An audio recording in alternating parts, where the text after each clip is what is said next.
Point of order, Sir Nicholas Soames.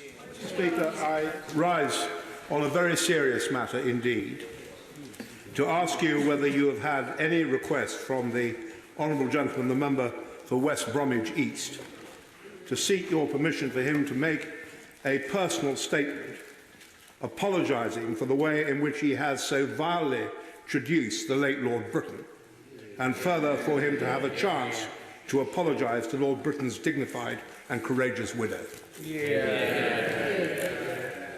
Well, I'm grateful to the right honourable gentleman for his point of order. The short answer is that I have had no such request, and it is incumbent upon each member to take responsibility for his or her statements within this House. There is a wider obligation, of course, to comply with the expectations and requirements of the Code of Conduct, which applies to all members. However, the honourable gentleman is signalling to me that he would like to respond to what has been said, and it is right that he should have the opportunity to do so. Mr. Tom Watson.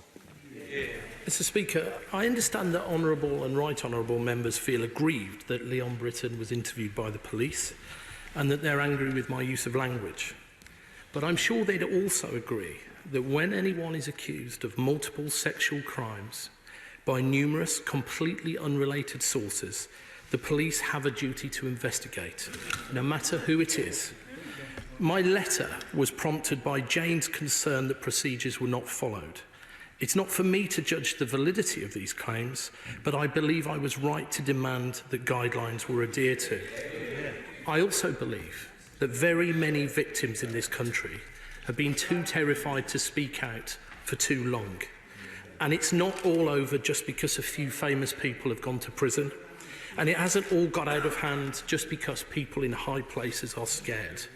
The survivors of child abuse have been belittled and ridiculed for too long. That's the real scandal here. Earlier, the Prime Minister has said that I should examine my conscience.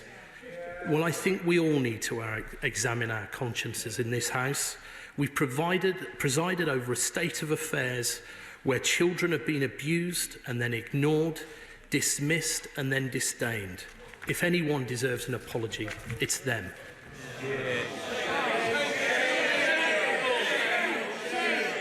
Order. This is not an occasion for a debate on this matter, and to be fair, I don't think any member would expect such, but the right honourable gentleman has perfectly properly raised his point of order, and I thank him for the terms in which he's done so, and the honourable gentleman member for West Bromwich East has responded, and we must now leave it there and proceed with our next parliamentary business.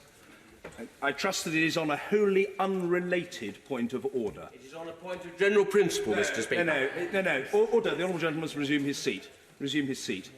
If the honourable gentleman was seeking to raise a totally unrelated point of order, that is to say, not related to anything that we have just covered and upon which I have given a definitive ruling, I would hear him. But I rather suspect from the prevarication that it was not totally unrelated. The honourable gentleman... Order. The honourable gentleman will speak when I give him the opportunity and not before. If the honourable gentleman has his opportunity, he better not be a chancer and he better not fluff it.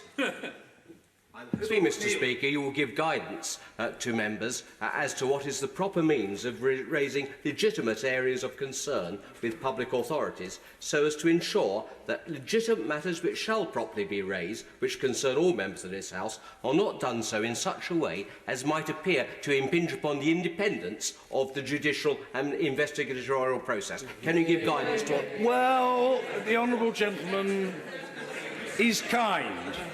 The honourable gentleman I've known for many years, and he's always been kind. But I think that he somewhat overinterprets my brief and my wisdom. I don't think it is for the chair in this House to counsel members as to how to proceed in matters of this kind.